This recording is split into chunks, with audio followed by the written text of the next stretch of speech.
नमस्कार दोस्तों, OCN network में आपका स्वागत है। मैं हूं ओमकार चौधरी।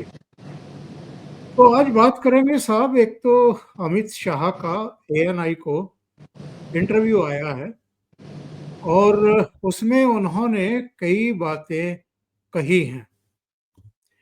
एक तो उन्होंने पूछा है विपक्ष से कि भाई आप क्या जेल से पीएम हाउस और सीएम हाउस का काम चलाना चाहते हैं।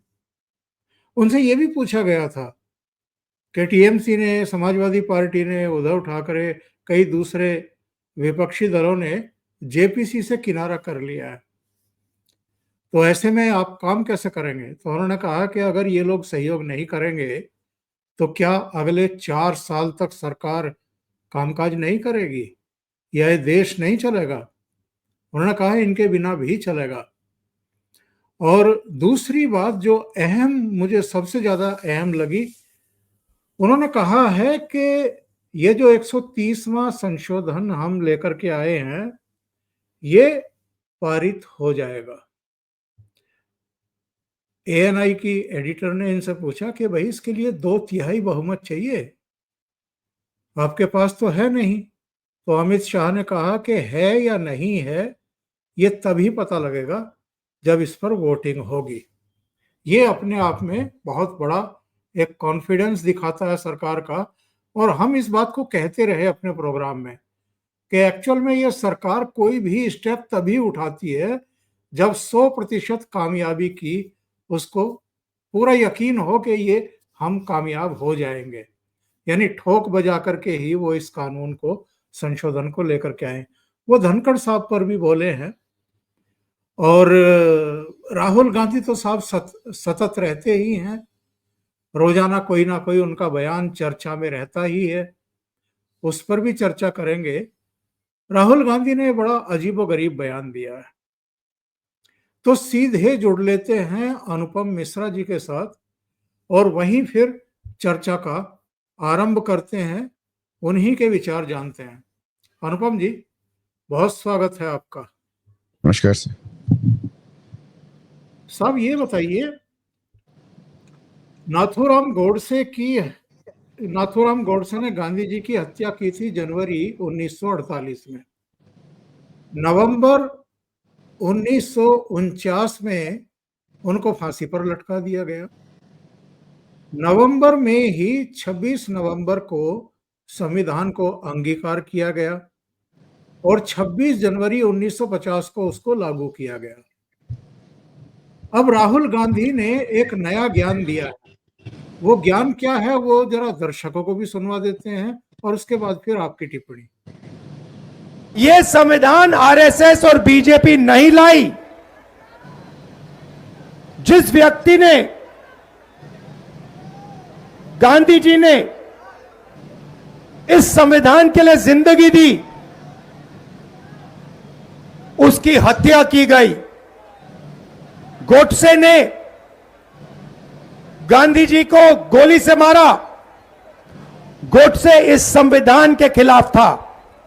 जब उसने गांधी जी को गोली मारी, उसके दिल में गांधी जी से नफरत क्यों थी, गुस्सा क्यों था? क्योंकि गांधी जी ने यह संविधान की सोच की विचारधारा के लिए अपनी पूरी जिंदगी दी। अनुपम जी, गोडसे की तो किताब है, मैंने गांधी को क्यों मारा, और उसमें बड़ा उल्लेख भी है। और हम आप सब जानते हैं, अब देश भी जानता है कि एक्चुअल में गांधी जी की हत्या क्यों की गई थी। नई पीढ़ी को पढ़ने की आदत जरा कम है, वो पुरानी पुस्तकें जरा कम पढ़ते हैं। तो अब ये जो नई लीडरशिप है, ये जो उनको बताएगी, सिखाएगी, वो तो उसी को सच मानेंगे। पहली बात तो राहुल गांधी नई पीढ़ी नहीं है। दूसरी बात, राहुल गांधी पुराना नया कुछ नहीं पढ़ते हैं। राहुल गांधी एकदम बेलौस होकर जो उनके मुंह में आता है, जो उनको बोला जाता है, वो बोल देते हैं। एक बात और भी है, राहुल गांधी, अब देखिए, मैं कभी कभी मुझे लगता है कि अक्सर मुझसे कहा जाता है कि मैं अरविंद केजरीवाल को लेकर बहुत क्रिटिकल हो जाता हूँ, पर मैं मानता हूँ अरविंद केजरीवाल ने इस देश में एकदम ऑल टुगेदर नई तरह की राजनीति का जन्म दिया है। जहां कुछ भी कह के कुछ भी इल्जाम लगाकर बेसिर पैर की बात करके आगे बढ़ सकते हैं। राहुल गांधी कुछ भी कहें, हकीकत यह है कि आज अमित मालवीय ने बीजेपी का जो आईटी सेल चलाते हैं एक ट्वीट किया है जिसमें वो कह रहे हैं कि कांग्रेस गठबंधन को 1989 के बाद 2024 में 35 साल का सबसे ज्यादा वोट मिला है। तो यानी राहुल गांधी की इन ऊट पटांग बातों के बावजूद अगर इतना वोट सामने आ रहा है तो यानी एक बात तो साबित हुई कि जो वोट मिल रहा है वो राहुल गांधी को सुन के नहीं मिल रहा है, वो भाजपा के विरोध में मिल रहा है, कहीं कहीं संघ के विरोध में मिल रहा है, कहीं हिंदुओं के विरोध में मिल रहा है और कहीं हिंदुस्तान के विरोध में मिल रहा है। ये आप इस तरह देखें इसको। तो राहुल गांधी को मालूम है कि जब तक इस तरह का वोट मौजूद है जो केवल भाजपा, आरएसएस, हिंदू और हिंदुस्तान इन चार लोगों के विरोध में वोट करने के लिए तैयार है, तब तक उनका तथ्यों से कोई भी वास्ता ना हो तो बात चलेगी। जहां तक जिस कानून की बात हो रही है, मेरी एकदम समझ के बाहर है कि दुनिया में कोई भी व्यक्ति नहीं बता सकता कि साहब उस कानून में क्या गलती है, क्योंकि जैसे कि अमित शाह का मैंने इंटरव्यू सुना, वो कह रहे थे कि संविधान निर्माताओं ने जब ये बनाया था संविधान तो उनके सपने में भी नहीं होगा कि निर्लज्जता की ऐसी भी पराकाष्ठा हो सकती है जहां लोग जेल से सरकार चलाएं और इस्तीफा देने से इनकार कर दें। इसके चलते संविधान इस इशू पर खामोश है। उन्होंने कहा कि आपको जमानत मिल जाए, आप वापस आकर सत्ता पे बैठ जाइए, बेशर्मी से कौन रोक रहा है आपको। लेकिन अगर आपको 30 दिन के अंदर लोअर कोर्ट, हाई कोर्ट और सुप्रीम कोर्ट कहीं से जमानत भी नहीं मिलती और यदि आप पर आरोप भी इतना गंभीर है जिसमें कम से कम 5 साल की सजा है, तो भाई और कुछ हो ना हो सरकार तो चलने दो। आपको याद होगा कि जब केजरीवाल जेल में थे तो सुप्रीम कोर्ट ने उनको जेल से सरकार चलाने पर रोक लगा दी थी और उन्होंने इस्तीफा देने से इनकार कर दिया था। तो दिल्ली में संवैधानिक संकट आ गया था कि साहब सरकार चले तो चले कैसे, क्योंकि वो कैबिनेट के गोपनीय प्रस्ताव केजरीवाल तक जा नहीं सकते थे। केजरीवाल के पास जो जाता था वो रास्ते में पढ़ा जाता था। कैबिनेट के जेल से बैठ के आपको दस्तखत करने की इजाजत, इनफैक्ट आप जेल से निकल कर आए जब जमानत भी आपको सुप्रीम कोर्ट ने दी तो सुप्रीम कोर्ट ने ये कह के जमानत दी कि आप बाहर निकल के भी फाइलों पर दस्तखत नहीं करेंगे, वो मुख्यमंत्री कार्यालय नहीं जाएंगे। आप सोच कर देखें, उसके बाद भी अगर आप बेशर्मी से चिपके रहे, वो तो कहिए जब आपको चूंकि चुनाव सर पे था और जब आप जनता के बीच निकले और जनता ने आपके ऊपर थूकना शुरू किया तो आपको झक मार कर इस्तीफा देना पड़ा और कुछ दिन के लिए आतिशी को अपनी जगह बैठाना पड़ा। मतलब इसमें क्या गलत बात है भाई? आप कहते हैं कि आप, अच्छा किस बात का डर रहा है कि भाई सरकार आपको जेल भेज दे? सरकार आपको जेल भेज देगी तो कोर्ट किस लिए बैठी है? सीएसडीएस के डेटा के माध्यम से पूरे देश में गृहयुद्ध का प्रयास कराया संजय कुमार ने और उनके खिलाफ एफआईआर रोक दिया सुप्रीम कोर्ट ने। तो आपको ऐसा क्यों लगता है भाई? उन्होंने एक हेमंत सोरेन तक का एग्जाम्पल दिया कि साहब एक ही समय में 2 मुख्यमंत्री गिरफ्तार हुए, एक ने जेल से इस्तीफा देने से मना कर दिया केजरीवाल ने, हेमंत सोरेन ने इस्तीफा दिया और लौट कर फिर मुख्यमंत्री बन गए। लेकिन आप देखें, जिसने इस्तीफा दिया वो चुनाव जीता और जिसने इस्तीफा देने से इनकार कर दिया तो जो देश की सबसे बड़ी अदालत है, जनता की अदालत, उसने चुनाव में केजरीवाल को ठुकरा दी। बात तो सही है। और ये जो एक सिलसिला चला है कि भाई आप सरकार को कोऑपरेट ही नहीं करेंगे, पहले तो यही अपने आप में आश्चर्य का विषय है कि अमित शाह जब 130वां संशोधन पेश कर रहे थे तो उसी बिल की कॉपी फाड़ करके उसके गोले बना बना करके उनके ऊपर फेंके जा रहे थे। यानी और ये तब जब सरकार ने शुरुआत में ही इसको जेपीसी भेजने की अपनी नीयत जाहिर कर दी। बिल्कुल।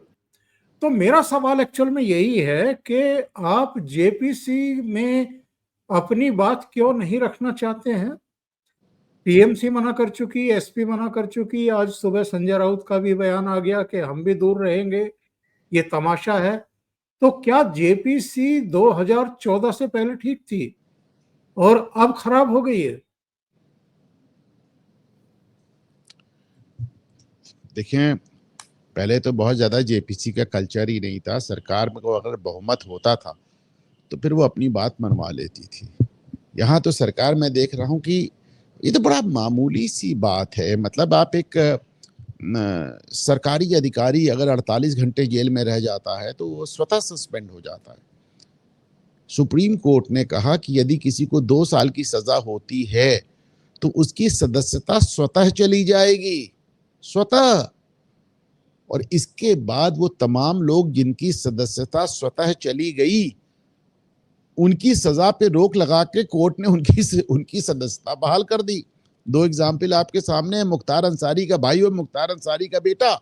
एक की सांसदी चली गई थी और एक की विधायकी चली गई थी, और दोनों में ही आप देखें कि अदालत ने इनकी सजा पे ही रोक लगा के एक की सांसदी बहाल कर दी, दूसरे की विधायकी बहाल कर दी। तो अदालत है, देख रही है साहब, क्या बात है। लेकिन आपको तो अदालत पे भी भरोसा नहीं है। हर्ष बंदर टाइप के लोग कहते हैं हमें सुप्रीम कोर्ट पर भरोसा नहीं है, हमको सड़क पे उतर के लड़ाई लड़नी लड़ेगी। वो हर्ष बंदर जो सोनिया गांधी के साथ सरकार चला रहे थे, जो सोनिया गांधी के किचन कैबिनेट में शामिल है। तो आपको जब सूट नहीं करता तो चुनाव आयोग भी गलत, सुप्रीम कोर्ट भी गलत, इलेक्शन ईडी भी गलत, सीबीआई भी गलत, सरकार भी गलत, और तो और संसद तक गलत, ज्वाइंट पार्लियामेंट्री कमेटी तक गलत। अब इसका क्या किया जा सकता है। और अभी आपने जिक्र किया था संजय कुमार को, सुप्रीम कोर्ट से राहत मिल गई साहब, और उनकी गिरफ्तारी पर भी रोक लगा दी। जो एफआईआर दर्ज की गई थी उस पर स्टे भी कर दिया। हो क्या रहा है इस देश में अनुपम जी? अब ये भी कमाल की बात है। संजय कुमार ने कहा मुझसे भूल हो गई, और उनके इतने बड़े पोस्ट को नजरअंदाज कर दिया गया जिससे देश में गृहयुद्ध हो सकता था। ये तो कहिए भारत की जनता इतनी समझदार है कि उसने इस तरह की आरोपों को सीरियसली नहीं लिया, लेकिन उनकी माफी को मान लिया गया। और वहीं बाबा रामदेव को माफी मांगने पर भी आपने 4 बार उनकी नाक रगड़वा दी। तो ठीक है साहब, वो तो अपना कोर्ट का नजरिया है। और आज तो संजय कुमार को जो माफी मिली सुप्रीम कोर्ट से ही नहीं, चीफ जस्टिस ऑफ इंडिया की बेंच से मिली। लेकिन सवाल बार बार खड़े होंगे साहब सुप्रीम कोर्ट के ऊपर, ये दोहरे मानदंड क्यों? अब सवाल खड़े होंगे क्या, सवाल खड़े हो रहे हैं, सवाल खड़े हो रहे हैं। और सुप्रीम कोर्ट में चीफ जस्टिस ऑफ इंडिया ने ये कहा है कि हमने सरकार को जज बनने से रोक दिया। तो मुझे लगता है सरकार को भी सुप्रीम कोर्ट को बताना चाहिए था कि अगर सरकार जज नहीं हो सकती तो जुडिशरी सरकार नहीं हो सकती। अब आते हैं जरा इन पॉइंट्स पर जो अमित शाह ने आज इंटरव्यू में कहे हैं। कुछ चीजों को आपने कवर कर लिया, लेकिन नंबर 1, धनखड़ साहब सब पर सवाल पूछा गया। बहुत सारी स्टोरीज आई निकल करके, तमाम तरह की बातें हुई। आज तक धनखड़ साहब ने एक शब्द कहा नहीं, कहीं किसी सार्वजनिक समारोह में दिखाई नहीं दिए हैं, कैमरों पर आए नहीं हैं, किसी को इंटरव्यू दिया नहीं है। बहुत ही संयमित एक तरीके से उसके बाद से वो अपना जीवन जी रहे हैं। कपिल सिब्बल आए थे, उन्होंने तूफान लाने की कोशिश की थी चाय के प्याले में, ये कहकर के साहब उनको बंधक बना लिया गया है, और होम मिनिस्टर ही इसका जवाब देंगे कि वो कहाँ हैं। हालांकि कपिल सिब्बल चाहते तो अपनी गाड़ी उठाते, ड्राइवर को कहते और जाकर के धनखड़ साहब से मुलाकात कर लेते, अगर वो उनको मुलाकात करना चाहते तो। लेकिन उन्होंने ऐसा नहीं किया, कैमरों पर आकर के राजनीति की। अमित शाह ने जो कुछ बताया है कि उन्होंने स्वास्थ्य कारणों से इस्तीफा दिया है, इसके आगे इसे ज्यादा खींचने की या टटोलने की जरूरत नहीं है। और उन्होंने अपने इस्तीफे में प्रधानमंत्री के प्रति भी, कैबिनेट के प्रति भी, सांसदों के प्रति भी आभार व्यक्त किया था कि उनके उपराष्ट्रपति या सभापति रहते हुए उनका जो सहयोग उनको मिला है उसके प्रति वो आभार व्यक्त करते हैं। कितना संतुष्ट हैं आप अमित शाह के इस जवाब से? क्योंकि रायता तो बहुत फैला हुआ है। देखिए, अमित शाह का जवाब अगर जाने भी दें तो एक छोटी सी बात देखें। मैंने आपके प्रोग्राम पे और तमाम चैनलों पे, अपने चैनल पे भी ये बात बार बार कही कि जिन लोगों को लग रहा है कि जगदीप धनखड़ सतपाल मलिक के रास्ते जाएंगे, उनको निराशा हाथ लगेगी। मैंने बहुत डंके की चोट पे बड़े कॉन्फिडेंस से ये बात कही। मैंने इसका कारण भी बताया। मैंने कहा जगदीप धनखड़ सतपाल मलिक का हश्र देख चुके हैं, यशवंत सिन्हा का हश्र देख चुके हैं, सुब्रमण्यम स्वामी, अरुण शौरी, शत्रुघ्न सिन्हा सबका हश्र देख चुके हैं। तो ऐसे में वो इस रास्ते कतई नहीं जाएंगे। जगदीप धनखड़ साहब खामोश हैं। जगदीप धनखड़ ने जब इस्तीफा दिया था तो चलिए सबको धन्यवाद देना तो एक रूटीन सी बात है जो आप कह रहे हैं ओंकार सर। उससे बड़ी बात यह है कि उन्होंने कहा कि मैं भारत की असाधारण प्रगति के दौरान इस सरकार में, यहाँ पे संसद में रहा, ये मेरे लिए गौरव की बात है। उन्होंने भारत की असाधारण वित्तीय और दुनिया में प्रगति को स्वीकारा। उन्होंने मोदी के अमृत काल को सराहा। तो इसके बाद उनके विरोध की गुंजाइश बनती नहीं थी। दूसरी बात ये कि अगर जगदीप धनखड़ साहब किसी से मिल नहीं रहे हैं, किसी को इंटरव्यू नहीं दे रहे हैं, तो पिछले 6 दशक से सोनिया गांधी भारत में है। एक मई का लाल बता दे जो उनकी इच्छा के खिलाफ उनसे मिल सकता हो या उनसे एक फोटो ले सकता हो या उनका इंटरव्यू ले सकता हो। 60 साल में उन्होंने 6 इंटरव्यू भी नहीं दिए होंगे। सोनिया गांधी से मिलना मुश्किल। उनसे कोई ये तक नहीं पूछ सकता कि आप कहाँ गई, का आप संसद आई नहीं आई। राहुल गांधी से कोई ये नहीं पूछ सकता कि आप 20 साल में 50 बार हवाई जहाज लेके कहाँ गायब हो जाते हैं और कहाँ से लौट कर आते हैं। और ये लोग परेशान है कि जगदीप धनखड़ अपने बंगले से बाहर निकलकर इनसे बात क्यों नहीं कर रहे हैं। अजीब सी बात है। ये जगदीप धनखड़ में सतपाल मलिक को तलाश कर रहे हैं और वो शायद इनको मिल नहीं रहा है। मैंने ट्वीट भी किया है और मैंने हर चैनल पे कहा है कि जगदीप धनखड़ में सतपाल मलिक, और ये मैंने उस दिन कहा था जब धनखड़ साहब ने इस्तीफा दिया था कि जगदीप धनखड़ में सतपाल मलिक को तलाशने वालों को हमेशा निराशा हाथ लगेगी, क्योंकि वो सतपाल मलिक का हश्र देख चुके हैं। आज अमित शाह ने राहुल गांधी पर भी डायरेक्ट इनडायरेक्ट वे में ये कहते हुए हमला किया है कि 2013 में इन्होंने मनमोहन सरकार के, अपनी ही सरकार के अध्यादेश को फाड़कर कूड़े में डालने के लायक बताया था और नॉनसेंस करार दिया था उसको। उन्होंने कहा कि आज राहुल गांधी क्या कर रहे हैं, आज उन्हीं लालू से सत्ता के लिए गलबैयां क्यों कर रहे हैं। हाँ, उन्होंने अरविंद केजरीवाल के लिए भी कहा कि जो अरविंद केजरीवाल कहते थे कि एफआईआर होते ही गिरफ्तारी, आरोप लगते ही गिरफ्तारी हो जानी चाहिए। जो अरविंद केजरीवाल, में पहले भी कहा है कि जो अरविंद केजरीवाल कहते थे कि सोनिया गांधी से को गिरफ्तार करके थाने में बैठा के 3rd डिग्री दो, सब बता देंगे, वही सोनिया गांधी खड़ी होकर अरविंद केजरीवाल की रिहाई के लिए आंदोलन करती हैं।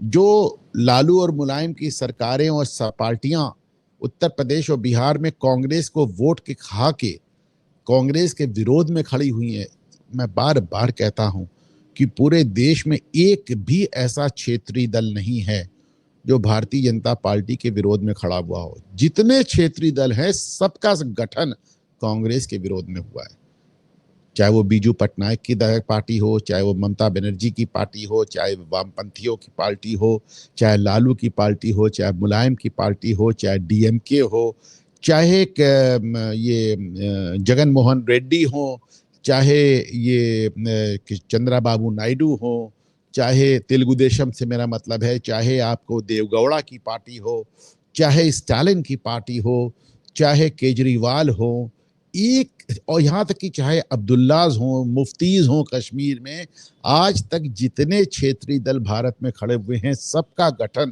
कांग्रेस विरोध में हुआ है। एक पार्टी आप मुझे नहीं बता सकते जिसका गठन भाजपा के विरोध में हुआ। ऐसे में जब, लेकिन सत्ता के बाहर कांग्रेस जल बिन मछली के समान हो जाती है।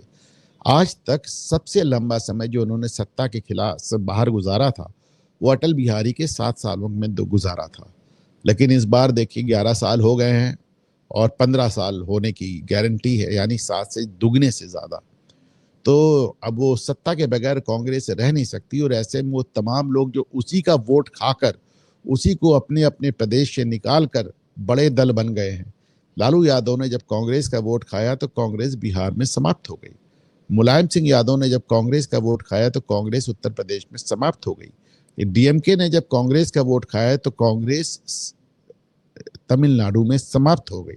हर जगह ममता बनर्जी ने कांग्रेस का वोट खाकर उनको पश्चिम बंगाल में समाप्त कर दिया और केजरीवाल ने उनका वोट खाकर उन्हें दिल्ली में समाप्त किया। तो ऐसे में इन्हीं लोगों के आगे अगर राहुल गांधी समर्थन की भीख मांग रहे हैं तो क्या कहा जाए, आयरनी है साहब। एक जब शाह ने पेश किया था 130वां संशोधन तो पार्लियामेंट में भी हमने और आपने देखा कि केसी वेणुगोपाल खड़े हो गए और उन पर नैतिकता का सवाल उठाने की कोशिश की थी। उसका जवाब आज इंटरव्यू में भी दिया और सदन में भी दिया था उन्होंने, और ये कहा था कि जब मेरे ऊपर एक फर्जी केस दर्ज करवाया गया और सीबीआई के जरिए मुझे गिरफ्तार करवाया गया, जब सीबीआई का समन मुझे मिला तो मैंने समन मिलते ही होम मिनिस्ट्री छोड़ दी थी गुजरात की, यानी मंत्री पद से इस्तीफा दे दिया था, और जब तक मैं पूरी तरह बरी नहीं हो गया तब तक मैंने कोई संवैधानिक पद स्वीकार नहीं किया। ये केजरीवाल पर भी एक बड़ा उनका कटाक्ष था और कांग्रेस पार्टी पर भी, जो इस तरह के सवाल खड़े करके बाकी के विपक्षी दलों को लामबंद कर रही है और सरकार के हर महत्वपूर्ण कदम का विरोध कर रही है कि सुधार के कार्यक्रम आगे बढ़ने ही ना पाए। अब राहुल गांधी चाहते हैं कि गौरव गोगोई असम के मुख्यमंत्री हो जाएं, वेणुगोपाल केरल के मुख्यमंत्री हो जाएं, पर उनके चाहने से क्या होता है। वेणुगोपाल जैसे लोग पढ़ना भी, इनको पढ़ने की भी आदत नहीं है, जानने की भी आदत नहीं है। इन्होंने अमित शाह पर आरोप लगाया कि भाई आपने भी तो इस्तीफा नहीं दिया। तो उन्होंने कहा क्या बेकार की बात कर रहे हैं, गिरफ्तारी तो बहुत दूर की बात है, मैंने तो सम्मन मिलते ही इस्तीफा दे दिया और जमानत पे छूटने के बाद मैंने अपना पद वापस स्वीकार भी नहीं किया। मैंने तब तक पद वापस नहीं लिया जब तक कोर्ट ने आदेश करके मुझे ना सिर्फ बरी किया बल्कि वो भी संदेह के आधार पे नहीं बरी किया, ये कहा कि एक राजनीतिक साजिश के तहत इनको फंसाया गया था। उन्होंने आडवाणी जी का भी एग्जाम्पल दिया, मदन लाल खुराना का भी एग्जाम्पल दिया, जिनके से नाम डायरी में आ गए थे जैन हवाला केस में, तो जब तक बरी नहीं हो गए उन्होंने चुनाव ही लड़ने से इनकार कर दिया। तो भाई यहाँ तो दोनों में कहीं कोई तुलना ही नहीं हो सकती, ना केजरीवाल से हो सकती है और ना कांग्रेस से हो सकती है। कांग्रेस में तो आप देखें, कांग्रेस का पूरा शीर्ष नेतृत्व ही जमानत पे घूम रहा है, तो कहीं कोई तुलना का सवाल ही नहीं है। अलबत्ता ये और दिखाता है कि वेणुगोपाल के सवाल से ये और पता चलता है कि केरल का मुख्यमंत्री बनने का ख्वाब देख रहा शख्स, उसको राजनीति का कुछ अंदाजा ही नहीं है और वो पढ़ने लिखने में यकीन ही नहीं करता। और ये भी पता लगता है अनुपम जी कि इस समय राहुल गांधी जिन लोगों से घिरे हुए हैं उनको पिछले 20-30 साल की घटनाओं का भी पता नहीं है। इसीलिए मैंने वेणुगोपाल के साथ गौरव गोगोई का नाम लिया, इसीलिए मैंने इनका नाम लिया। इन लोगों को कोई अंदाजा ही नहीं है कि घटनाएं क्या क्या हुई और कैसे कैसे हुई हैं। अरे राहुल गांधी को भी तो अंदाजा नहीं है। कमलनाथ और पूरे मध्य प्रदेश कांग्रेस के विरोध में आप जीतू पटवारी को लेकर आए थे और आप वहां वोट चोरी यात्रा निकाल रहे हैं, उधर जीतू पटवारी बयान दे रहा है कि ये सब बकवास है, हम कब तक भाजपा को दोष देते रहेंगे, हम अपने कर्मों से हार रहे हैं। सोच के देखें। अब चलिए 2 वीडियो और सुनकर के कार्यक्रम को समाप्ति की तरफ ले जाएंगे। एक राहुल गांधी का ही वीडियो है, बड़ा मजेदार है, दर्शक जरा ध्यान से देखें और सुने। बड़ा स्ट्रेंज फिनोमेना है। छोटे से बच्चे आ रहे हैं, मेरे पास आ रहे हैं और मेरे कान में कह रहे हैं वोट चोर गद्दी छोड़, एक के बाद एक। मतलब ये एडल्ट्स नहीं है, छोटे से हैं। अब छोटे से 6 साल के बच्चे को पता लग गया, और एक नहीं मतलब अनेक आ रहे हैं, हजार, जहां भी जा रहा हूं वोट चोर गद्दी छोड़, वोट चोर गद्दी छोड़, वोट चोर गद्दी छोड़। अब चुनाव आयोग जाके इन बच्चों से बात कर ले, पता लग जाएगा। बट बड़ा यूनिक फिनोमेना है। यही कसर रह रही है कि चुनाव आयोग को उन 6 साल के बच्चों से जाके पुष्टि कर लेनी चाहिए। नहीं, बिल्कुल करनी चाहिए। जब राहुल गांधी चुनाव आयोग से बात करने को तैयार नहीं, जब राहुल गांधी चुनाव आयोग को चिट्ठी लिखने को तैयार नहीं, जब राहुल गांधी चुनाव आयोग के मेल्स का चिट्ठियों का जवाब देने के लिए तैयार नहीं है, जब जयराम रमेश ने समय मांगा था तो 30 आदमियों के उनको समय दिया गया था 12 बजे, जब वो वहां जाकर समय लेकर भी मिलने को तैयार नहीं है, तो अब इस तरह की बातें करेंगे, इसका क्या कहा जाए। 1000 बच्चे इनके कान में कहकर चले गए। आप सोचे, पिछली बार कश्मीर से यात्रा से लौटे थे तो कहा था कि कश्मीरी महिलाएं मेरे कान में कह के चली गई थी कि फौजी हमारा रेप करते हैं। पुलिस ने पूछा, क्या पता नहीं कौन लोग थे। अब इसका क्या कहा जाए। 6-6 साल के बच्चे इनके कान में आके कह रहे हैं, और वो भी 1000। हाँ 1000 की तादाद है। हर जगह जहां भी जाते हैं वहीं इनके कान में वो आकर के फूंकते हैं। तो साहब एक एक फोटो मैं आपको दिखाता हूं और दर्शकों को दिखाता हूं, फिर एक सवाल पूछता हूं। ये राहुल गांधी और तेजस्वी यादव मोटरसाइकिल चला रहे हैं साहब। चलो ये तो देश को पता लगा कि ये मोटरसाइकिल चलाना जानते हैं, लेकिन अनुपम जी, मोटरसाइकिल चलाने में और देश चलाने में तो बहुत अंतर होता है ना।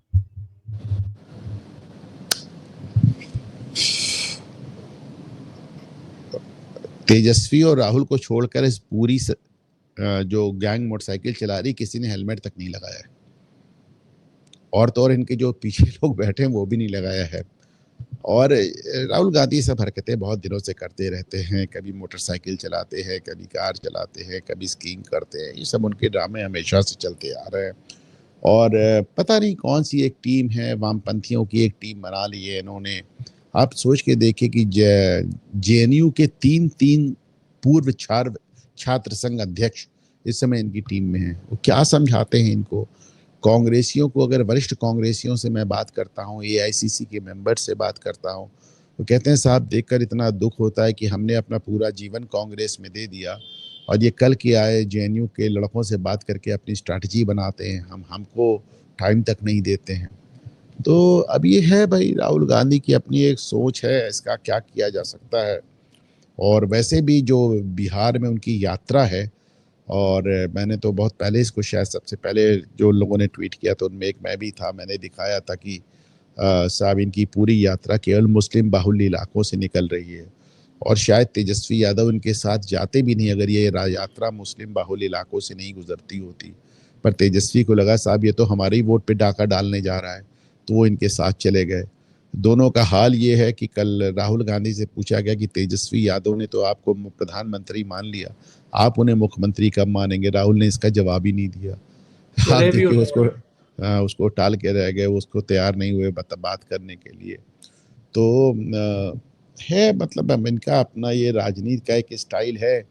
और एक बात मुझे अलबत्ता अजीब ज़रूर लगती है कि एक ही तरीके की राजनीति आप लगातार करते जा रहे हैं। और जाहिर सी बात, अगर एक ही बात बार बार करेंगे और उसको आप सोचेंगे कि उसका फैसला अलग आएगा, तो इसको तो साइंस में एक पागलपन की निशानी माना गया है। और तो आपको अलग नतीजे आते नहीं हैं और फिर आप फ्रस्ट्रेट होकर कभी चुनाव आयोग पे आरोप लगने लगते हो, कभी कभी जनता पर ही आरोप लगा देते हैं। मैं तो इस बात को भूलता ही नहीं। मैं पिछले इसको 2019 से कह रहा हूँ कि इन्होंने कहा था कि जनता को मूर्ख बनाया गया है। 2014 में भी कहा था कि जनता को मूर्ख बनाया गया था, यानी जनता मूर्ख है। मतलब ये किस तरह की एक एंटाइटलमेंट है, ये किस तरह की सोच है, जहाँ पे इनको जब ये अमेठी हार जाते हैं और वायनाड जीत जाते हैं, तो ये वायनाड में बयान देते हैं कि वोट डालना तो दक्षिण भारतीयों को ही आता है, उत्तर भारतीयों वालों को तो वोट डालना भी नहीं आता। तो ये इस किस्म का एक राजसी एक जिसे कहते हैं इंटाइटलमेंट इनके दिमाग में घुसा हुआ है, और यकीन माने उसका कोई इलाज नहीं कर सकता। इनके पूर्वज भी जोकरों का समूह बता चुके हैं मतदाताओं को, तो इसमें कोई गलती इनकी नहीं है। और क्या कभी ये देश या कांग्रेस के प्रति थोड़ी बहुत एक सद्भावना या चिंता रखने वाले लोग जो पुरानी कांग्रेस को जानते हैं, कभी सीरियस पॉलिटिक्स करते हुए देखेंगे राहुल गांधी को?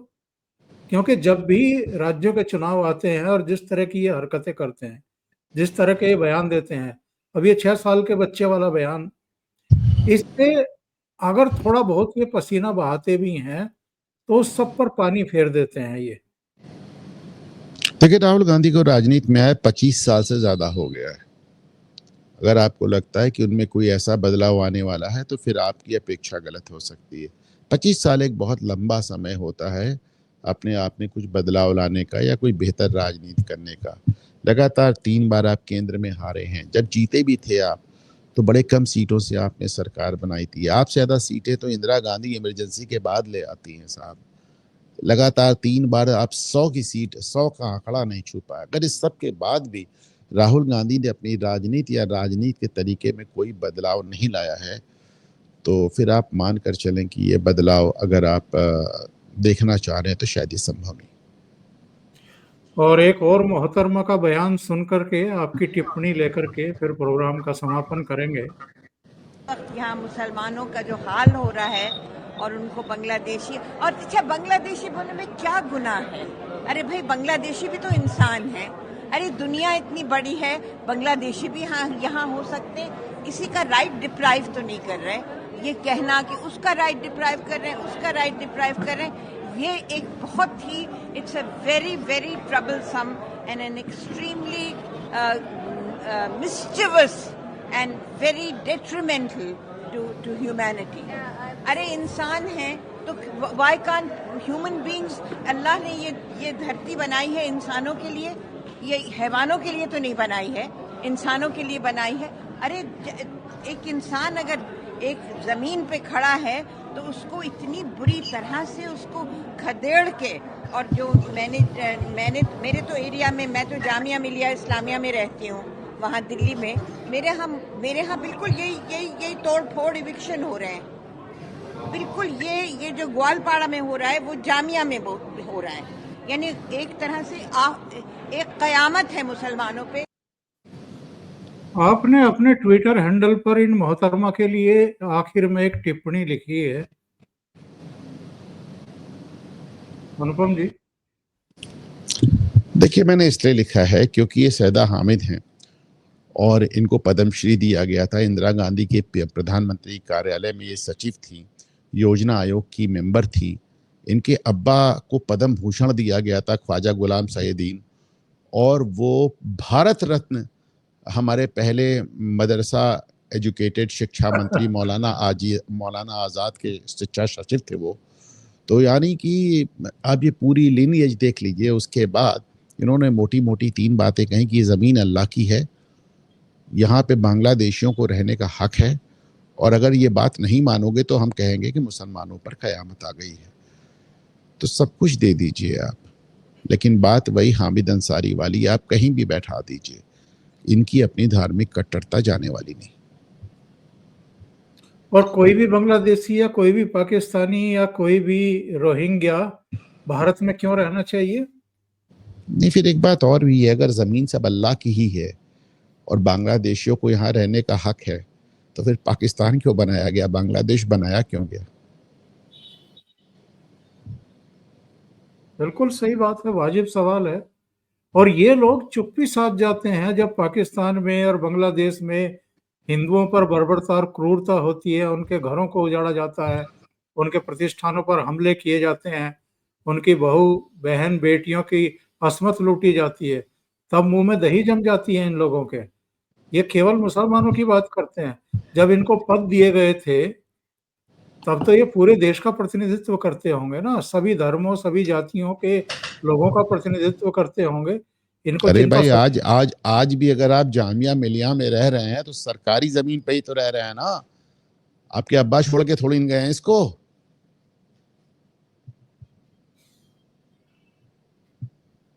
इतने अफसोस की बात है कि ऐसे लोगों को ही प्रमोट किया गया है इस देश में।